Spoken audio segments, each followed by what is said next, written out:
Bueno, ayer hubo un momento que me amargó un poco la llegada de Rockstar, porque me metí en Twitter y resulta Claro, que ya está. habíamos colgado un vídeo. No, claro, y ya está. Y ya está.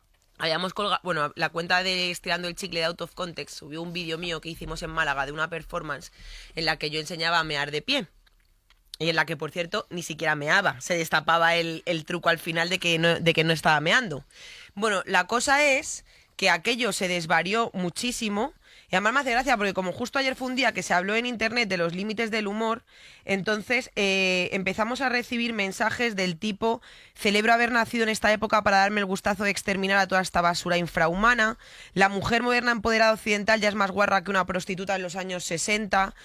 Hasta aquí hemos llegado. Creo que esto marca el top de la liberación de la mujer. Está claro que nos equivocamos. Les dimos derecho, poder, autoridad, pero no han sabido hacer un buen uso de ellos. Urge quitarles cada uno de sus derechos poco a poco. Oh, Dios. El humor de las mujeres consiste en ser unas putas y follarse a todo lo que se mueve o hacer cosas guarras como esta. Bueno, sinceramente esto es verdad.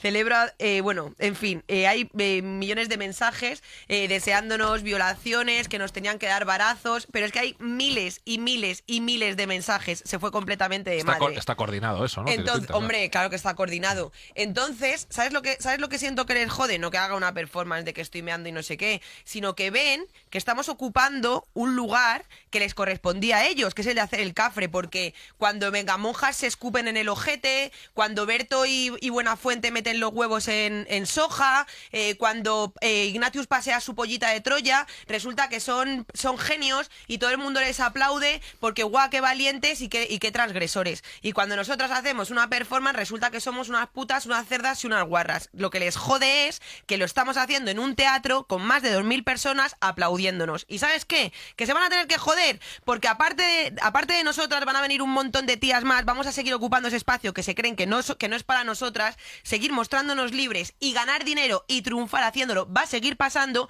y ellos se van a tener que joder siendo unas putas cucarachas que solamente van a poder salir de su cuarto para comer mierda, que es lo que van a comer. Así que os jodan.